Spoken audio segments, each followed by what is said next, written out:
आप देख रहे हैं समाचार एजेंसी ऑफ इंडिया में साइन न्यूज।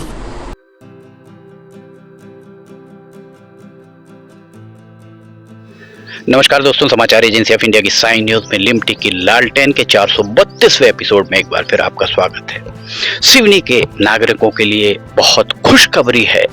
खुशखबरी इस बात की है कि दूरदर्शन रिले सेंटर भले ही यहाँ बंद कर दिया गया हो, पर आकाशवाणी का रिले सेंटर एक बार आरंभ किया जा रहा है। हालांकि अभी बोर्ड नहीं लगा है। हम आकाशवाणी के 100 वाट का रिले सेंटर यहाँ पर संस्थापित हो गया है। वैसे सांसद बालाघाट संसदीय क्षेत्र का हिस्सा है। बालाघाट के सांसद डॉक्टर ढाल सिंह बिसेन के द्वारा इसके पहले सोशल मीडिया पर बताया गया था 15 अक्टूबर से ये चालू होने वाला है। 15 अक्टूबर से ये चालू नहीं हो पाया। आज यहाँ हम खड़े हुए हैं 30 दिसंबर 2022 को। अभी यहाँ पर टेस्टिंग फिलहाल आरंभ कराई गई है और ऊपर आप देख सकते हैं एक दूरदर्शन के जो टावर लगा हुआ है उस पर एक आपको एंटीना लगा हुआ यहाँ पर दिखाई दे रहा होगा। ये एंटीना यहाँ लगा हुआ है और ये दूरदर्शन अनुप्रसारण केंद्र की जगह आकाशवाणी का रिले सेंटर यहाँ संस्थापित किया जा रहा है। और जब यहाँ पर आकाशवाणी का रिले सेंटर संस्थापित किया जा रहा है तो हम आपको एक ये बात बता दें। प्रसार भारती के सूत्रों ने समाचार एजेंसी ऑफ इंडिया को बताया। प्रसार भारती में डीजी हैं वसुधा गुप्ता डीजी, उनके कार्यालय के सूत्रों ने समाचार एजेंसी ऑफ इंडिया को बताया कि पूरे देश भर में 100 ट्रांसमीटर रिले सेंटर इस तरीके के लगने थे, पर वो 100 ट्रांसमीटर की सप्लाई प्रसार भारती को नहीं हो पाई थी। उन 100 ट्रांसमीटर में 33 ट्रांसमीटर मध्य प्रदेश में संस्थापित होने थे। अभी ये संस्थापित जो ट्रांसमीटर्स होने थे वो ट्रांसमीटर्स की सप्लाई अभी आरंभ हुई और सप्लाई आरंभ होने के बाद सिवनी को ये ट्रांसमीटर मिला। सिवनी ट्रांसमीटर मिलने के बाद अगर किसी के पत्र से, किसी के कहने से ये चालू हो रहा होता तो ये 2017-18 जो यहाँ पर हमने आपको तिथि पिछली बार भी बताई, 2018 को 3 अक्टूबर 2018 को यहाँ पर इसका शिलान्यास किया गया था। 18 से 19 भी निकल गया, 20 भी निकल गया, 21 भी निकल गया, 22 भी निकल गया। 4 साल हो गए। किसी के पत्र लिखने या उससे हो रहा होता तो कभी का हो चुका होता। नीतिगत मामलों में सिवनी को जो मिलना है वही मिल पा रहा है। नीतिगत मामलों से ज्यादा यहाँ पर और कुछ नहीं मिल पा रहा है। किसी का प्रयास है अथवा नहीं ये कहना बड़ा मुश्किल है। हम आपको अंदर लेकर चलते हैं। अंदर हम आपको दिखाते हैं ट्रांसमीटर कहाँ स्थापित है और किस तरीके की इसकी वर्किंग है। तो ये देखिए, ये 100 वाट FM रिले सेंटर का उद्घाटन, यहाँ पर शिलान्यास किया गया था 3 अक्टूबर 2018 को। दिनेश राय निर्दलीय विधायक हुआ करते थे। उसके बाद वे भाजपा से विधायक हुए। बोध सिंह भगत यहाँ सांसद हुआ करते थे। वे अब उनके स्थान पर डॉक्टर ढाल सिंह बिसेन बालाघाट के सांसद हैं। बरघाट के विधायक कमल मस्कोले बरघाट में अब कांग्रेस के विधायक अर्जुन सिंह काकोड़िया हैं। ये पत्थर यहाँ इस बात की गवाही दे रहा है कि 2018 में यहाँ पर ये इसका शिलान्यास कर दिया गया था। यहाँ देखिए ट्रांसमीटर रूम आपको यहाँ दिख रहा होगा, ट्रांसमीटर रूम। और ट्रांसमीटर रूम के हम अब आपको अंदर लेकर चलते हैं। हमारे साथ तिवारी जी हैं और पटेल दोनों हैं। तो सबसे पहले हम आपसे यहाँ जानना चाहेंगे कि ये जो ट्रांसमीटर संस्थापित हुआ है, ट्रांसमीटर यहाँ कब लगाया गया? ये ट्रांसमीटर यहाँ पर 24/12/22 को अस्तित्व में आया है। इसका इंस्टॉलेशन वर्क 1 साल से चल रहा था, पिछले 1 साल से, परंतु सामान धीरे धीरे यहाँ पर प्राप्त हो रहे थे और उनको इंस्टॉल करने में काफ़ी दिक्कतों का सामना करना पड़ रहा था, क्योंकि हम यहाँ पे सिर्फ 2 स्टाफ हैं और हमारी टीम इनको इंस्टॉल करने वाली बॉम्बे से आई, कुछ टीम पंजाब से आई। उसके बाद ये इंस्टॉल हो पाया और अब ये पूर्णतः इंस्टॉल हो चुका है। सिर्फ एक रिमोट यूनिट लगना बाकी रह गई। तो ये आप कह रहे हैं कि 1 साल भर से यहाँ पर इसका संस्थापना का काम चल रहा है। सांसद डॉक्टर ढाल सिंह बिसेन बालाघाट संसदीय क्षेत्र का हिस्सा है और केंद्र का मामला है। तो जैसा डॉक्टर ढाल सिंह बिसेन सोशल मीडिया पर लिखा था कि 15 अक्टूबर से ये अस्तित्व में आ जाएगा, तो विलंब का कारण क्या है? विलंब का कारण सामान ना पहुंच पाना है यहाँ पे। और पहली बात तो हमारा ट्रांसमीटर हमें नवंबर महीने में प्राप्त हुआ सितंबर महीने में। और ट्रांसमीटर आने के बाद फिर कोई विलंब नहीं हुआ, इमीडिएट बॉम्बे से टीम आई इंस्टॉल करने के लिए और ट्रांसमीटर इंस्टॉल हुआ। और बकाया कुछ सामान आने में भी देरी हुई। पर इस तरह के जैसे बालाघाट में है, छिंदवाड़ा में है, दोनों जगह रिले सेंटर के साथ वहाँ उनका अपना एक सेटअप है, स्टूडियो भी है। हाँ, हमारे यहाँ स्टूडियो नहीं, प्रावधान नहीं है। यहाँ स्टूडियो का प्रावधान नहीं है, ये सिर्फ रिले सेंटर है। यहाँ पर आप रिले सेंटर में क्या आप यहाँ पर लोगों को, सिवनी जिले की जनता को क्या सुनने को मिलेगा? सिवनी जिले की जनता को विविध भारती के प्रोग्राम जो कि दिल्ली से प्रसारित होती है, वो बहुत उच्च गुणवत्ता के साथ सुनने को मिलेगी। मतलब कहने का जबलपुर, नागपुर, छिंदवाड़ा या बालाघाट, इन यहाँ के जो स्टूडियोज हैं वहाँ से जो प्रोग्राम रिले होते हैं वो सुनाई नहीं वो होते। नहीं, छिंदवाड़ा एक अलग आकाशवाणी है, बालाघाट एक अलग आकाशवाणी है, जबलपुर एक अलग आकाशवाणी। उसी प्रकार सिवनी एक अलग आकाशवाणी है, पर यह सिर्फ रिले सेंटर है। कहने का तात्पर्य जैसे हम पहले यहाँ पर जब दूरदर्शन अनुप्रसारण केंद्र, दूरदर्शन का रिले सेंटर था, तब हमें नागपुर, जबलपुर की बजाय सिर्फ दिल्ली के कार्यक्रम ही यहाँ देखने को मिलते थे। जी हाँ, ठीक उसी तरह अब उसी प्रकार अब आपको विविध भारती से प्रसारित होने वाले प्रोग्राम सिवनी की जनता को बहुत उच्च गुणवत्ता के साथ सुनने को मिले। इसके साथ ही एक बात और हम जानना चाहेंगे, अभी आपने टेस्टिंग कब से चालू की थी?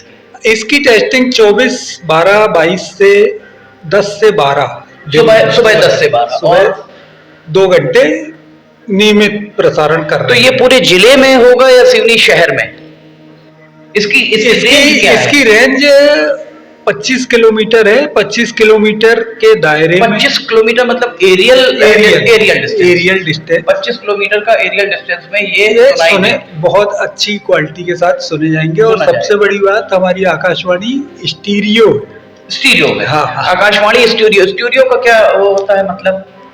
स्टीरियो का मतलब ये है कि आज की जो उच्च गुणवत्ता का ध्वनि प्रसारण हो रहा है, वह ध्वनि प्रसारण हम इस ट्रांसमीटर के जरिए कर पा रहे हैं। और एक बात और हम आपसे ये जानना चाहेंगे कि जब इसका ये ट्रायल कंप्लीट हो जाएगी तब क्या 24 घंटे सुन पाएंगे? बिल्कुल, उसके बाद आप सुबह 6 बजे से रात के 11 बजे तक ये प्रसारण सुन पाएंगे। यहाँ पर विविध भारती FM भी सुनाई देगा? बिल्कुल, FM ही है। विविध भारती FM आपको यहाँ पर सुनाई देगा। टेस्टिंग कब तक कंप्लीट होने की उम्मीद? बहुत जल्द, जब माननीय प्रधानमंत्री महोदय जो तिथि पर देंगे उस तिथि में। अभी जो सूत्र बता रहे थे कि 31 दिसंबर को शायद प्रधानमंत्री इसका सभी वर्चुअली उद्घाटन कर सकते हैं, पर फिर सूत्रों ने बताया कि अभी चूंकि बहुत सारी जगह 100 जगह संस्थापित होना था पूरे देश में, मध्य प्रदेश में शायद 33 जगह। जी हाँ, मध्य प्रदेश में 33 जगह और कई जगह अभी इंस्टॉलेशन नहीं हो पाया है। हाँ, अभी कंप्लीट नहीं हो पाया और ये उम्मीद की जा रही है कि 20 जनवरी तक सब जगह कंप्लीट हो जाएगा और उसके बाद 26 जनवरी को प्रधानमंत्री के द्वारा, प्रधानमंत्री नरेंद्र मोदी संभवतः है, ये एक उम्मीद है कि संभवतः 26 जनवरी को इसे राष्ट्र को समर्पित सभी 100 ट्रांसमीटर्स को कर देंगे। शायद उम्मीद कर सकते हैं। तो ये ट्रांसमीटर किस तरह काम करता है, ये कुछ आप बता पाएंगे? बिल्कुल बता पाएंगे। ये अभी हम आपको दिखाते हैं, ट्रांसमीटर यहाँ पर जो लगा हुआ है, इस ट्रांसमीटर को अभी हम आपको दिखाते हैं, ये इसके किस तरह ये काम करता है। और ये ट्रांसमीटर यहाँ लगा हुआ है, ये ट्रांसमीटर आप देख सकते हैं। इसका ट्रांसमीटर का काम क्या है? इस ट्रांसमीटर का काम इतना है कि हम इसके सिग्नल लेते हैं DTH के माध्यम से, डायरेक्ट टू होम जो DTH है उसके जरिए लेते हैं विविध भारती के प्रोग्राम जो कि इसमें दिए जाते हैं इनपुट में। अच्छा, उसके बाद ये 2 ट्रांसमीटर है, ये सिंगल एक ट्रांसमीटर है, ये 2 ट्रांसमीटर हैं जो कि एट ए टाइम एक ट्रांसमीटर से प्रसारण होता है। पर अगर कुछ व्यवधान आ जाए, स्टैंड बाई के लिए बैकअप के लिए एक और रखा हुआ है। जी हाँ, अगर एक ट्रांसमीटर में कुछ परेशानी आती है तो अपने आप दूसरा ट्रांसमीटर अच्छा, ये ऑटो कट होके दूसरे पे चला दूसरे पे जाएगा। चलेगा। ये एक अगर खराब होता है, इसमें कहीं कोई तकनीकी खामी आती है, तो अपने आप ही वो दूसरे ट्रांसमीटर उसके सिग्नल्स लेने लगेगा। बहुत उन्नत तकनीक माना हाँ, जाता है। और कोई भी व्यवधान पब्लिक को समझ में नहीं आएगा। और ये जो बटन्स लगे हुए हैं, ये सब कंट्रोल स्विचेस हैं, इससे फ्रीक्वेंसी वगैरह कंट्रोल होती है। और इसमें साउंड एक ही उसका रहता है या साउंड कम ज्यादा किया जा सकता है? किया जा सकता है, पर एक निश्चित मानदंड पे हम साउंड देते हैं। और हाँ। ये पूरी तरह वातानुकूलित इसको रखना हो। बिल्कुल। अगर यहाँ लाइट चली जाती है तो बैकअप के लिए हमारे पास यूपीएस है। यूपीएस कितनी देर चलता है? यूपीएस से लगभग 2.5 घंटे में दोबारा पावर कट अगर होता है या बिजली का प्रदाय बाधित होता है तो उसको 2-2.5 घंटे के अंदर फिर से रिस्टोर किया जा सकता है। और उसके साथ साथ हमारे पास जनरेटर भी है। सिर्फ यही एक यूनिट है जिसके जरिए पूरा प्रसारण होगा? बिल्कुल। ये भी अकेला हमारे पास है। इसमें और आप क्या कह रहे हैं, क्या एक आना बाकी है? इसमें एक रिमोट यूनिट है जो कि आ चुकी है हमारे पास। रिमोट यूनिट आ चुकी है, पर इसकी संस्थापना होना बाकी है। इसको लगना अभी बाकी है। तो इसके लिए भी दिल्ली या मुंबई से तकनीक इनके फेल्कन कंपनी के विशेषज्ञ आएंगे, टेक्नीशियन यहाँ पहुंचेंगे और इसका क्या काम होगा? इससे फिर इस आईपी एड्रेस पूरा नेट से कंट्रोल होने लगी। सारा सब कुछ इंटरनेट के माध्यम से वहां दिल्ली से जो तरंगे निकलेंगी उन तरंगों को सिवनी में इन मशीनों में लाया जाएगा और ऊपर जो हमने आपको वहां दिखाया एंटीना, उसके जरिए फिर 25 किलोमीटर के दायरे में वो सारी तरंगे जाएंगी।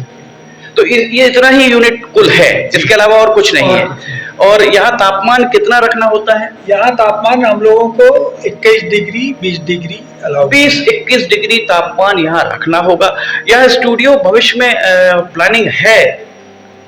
अब इसके बारे में तो मेरे उच्च अधिकारी ही बता पाएंगे। अगर यहाँ एक स्टूडियो संस्थापित करना है, यहाँ की स्थानीय प्रतिभाओं को निखारना है, जैसा छिंदवाड़ा और बालाघाट में स्टूडियोज हैं, सिवनी में स्टूडियो आकाशवाणी का अगर यहाँ पर लाना है, संस्थापित कराना है, तो ये काम, ये जवाबदेही, चूंकि बालाघाट संसदीय क्षेत्र का हिस्सा है, बालाघाट के सांसद डॉक्टर ढाल सिंह बिसेन अगर प्रयास करें तो सिवनी के युवाओं को, सिवनी के कलाकारों को एक बहुत अच्छा मंच यहाँ मिल सकता है। उम्मीद की जानी चाहिए कि यहाँ ये जो मशीनों की संस्थापना कराई गई है, इन मशीनों का ट्रायल, इनका जो अभी फिलहाल ट्रायल चल रहा है, मेरे ख्याल से एक पखवाड़े भर इनका ट्रायल चलेगा। जी, एक हफ्ते 15 दिन इनका ट्रायल जी, बहुत जल्दी इसका शुभारंभ हो जाएगा। इसका शुभारंभ बहुत जल्दी होगा। इन मशीनों की ये कब तक पहुंचने की उम्मीद है कंपनी वालों का? अब उम्मीद के अनुसार तो उनको आज आना चाहिए था, मगर हो सकता है कुछ डिले हो रहा। अगर ये आज कल परसों कभी भी आते हैं तो पहले हफ्ते में, जनवरी 2023 पहले हफ्ते में ये रिमोट यूनिट भी यहाँ संस्थापित हो जाएगी और इसके होने के बाद पूरा कंप्लीट हो जाएगा। और उसके बाद एक हफ्ता 15 दिन और हम उसकी टेस्टिंग मान लें तो टेस्टिंग के बाद क्या 24 घंटे चालू कर देंगे या फिर उद्घाटन के बाद ही 24 घंटे चालू होगा? हाँ, उद्घाटन के बाद ही 24 में भी 24 घंटे किया जा सकता है। नहीं, टेस्टिंग में तो कुछ कम रहेगा समय। टेस्टिंग में कुछ समय जो अभी 6 से 11, माफ कीजिएगा, 24 घंटे नहीं, सुबह 6 बजे से रात 11 बजे, रात को 11 बजे के बाद आकाशवाणी का प्रसारण संभवतः बंद हो जाता है और विविध भारती के जरिए जो आप एफएम सुनना चाहते हैं, आप अपने कार में, आप अपने घर पे, आप अपने रेडियो में, आप एफएम बहुत क्लियर वॉइस में, बहुत स्पष्ट आवाज में, वो भी जैसा भी आपने बताया, तिवारी जी ने बताया कि आप जो कुछ भी सुन सकते हैं वो सब कुछ स्टूडियो साउंड में सुनेंगे। स्टूडियो साउंड होना उच्च तकनीक का अपने आप में एक प्रमाण यहाँ पर माना जा सकता है। बहुत शुक्रिया तिवारी जी आपका, बहुत शुक्रिया आपका। और इसी के साथ अब हम समाचार एजेंसी ऑफ इंडिया की साइन न्यूज में लिमटी की लालटेन के 432वें एपिसोड में फिलहाल इतना ही। अगर आप समाचार एजेंसी ऑफ इंडिया की साइन न्यूज में लिमटी की लालटेन देखना चाहते हैं तो आप समाचार एजेंसी की वेबसाइट या साइन न्यूज के न्यूज चैनल पर जाकर इसे देख सकते हैं। अगर आपको ये पसंद आ रहे हो तो आप इन्हें लाइक, सब्सक्राइब और शेयर जरूर कीजिएगा। फिलहाल समाचार एजेंसी ऑफ इंडिया के सहयोगी अखिलेश दुबे के साथ लिमटी की लालटेन का 433वां एपिसोड लेकर बहुत जल्द हाजिर होंगे। फिलहाल आप सभी का शुक्रिया अदा करते हुए इजाजत लेना चाहेंगे। जय हिंद।